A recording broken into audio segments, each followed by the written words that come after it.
Siya nga pala Pis, dito na kami sa loob ng farm. Umaambon yata, okay lang, hindi pa naman gaano kalakas. Lamig talaga ng hangin, sarap. Tingnan nyo, ito ang nagpapapresko ng hangin. Green na green talaga ng paligid oh. Ang daming puno ng nyog.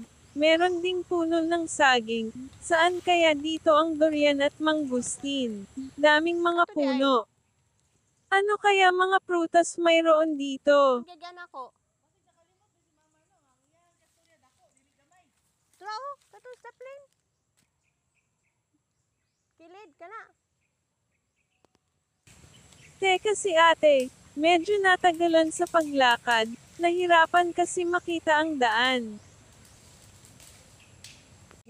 Okay, nandito na si ate sa likod ko. Lakad na kami. Hinay-hinay at maingat lang sa paglakad, kasi hindi namin kabisado ang daan.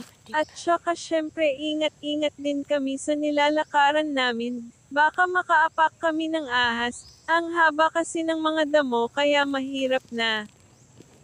Saan na sila?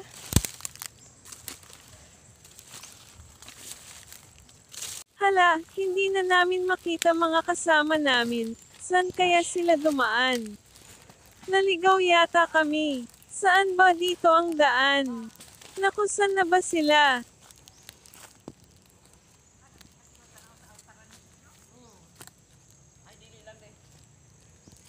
Ayun, si ate. Salamat naman nakita namin siya. Naku, nakakatakot maligaw dito. Sige, halapitan na namin sila. Hala, ang laki ng gabi. Aba, may fern. Maganda ito pang decor. Teka, makakuha nga. Nako, para yatang lumalakas na ang ulan. Wala kaming pangtakip sa ulo o sombrero. Hindi rin kami pwedeng magdala ng payong. Paano namin dadalhin ang mga makukuha naming bulaklak at prutas kung magdadala kami ng payong? Para yatang mababasa talaga kami nito. Pasyensya na pips lang. Likot ko ng video. Nasa kabilang kamay kasi yung camera ko, habang kumukuha ako ng dahon ng fern. Ang busy nila doon. Malalaking torch ang kinukuha nila, ang akin ay dahon ng fern, at dito sa bandang kanan ko, may mga dahon ng anahaw, kasi gunting lamang hawak ko.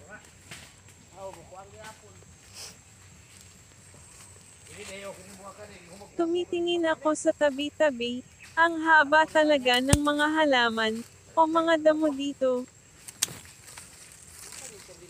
Hindi mo makikita kung may ahas. Nako, nakakatakot.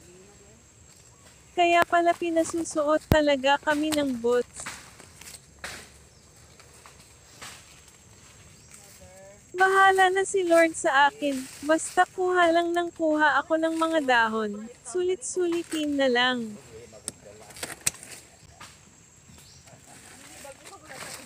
Ang ingay naman nila doon, ako lang mag-isa dito, pero okay lang, para mas mabilis.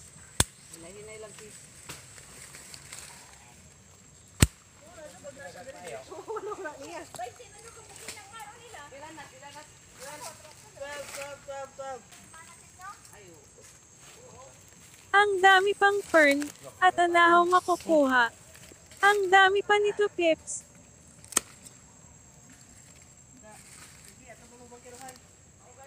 Mukha yatang, ang tahimik dito. Sa bandang kanan ko, check ko muna, baka may nakaabang na ahas doon. So, hanggang dito na lang muna pips.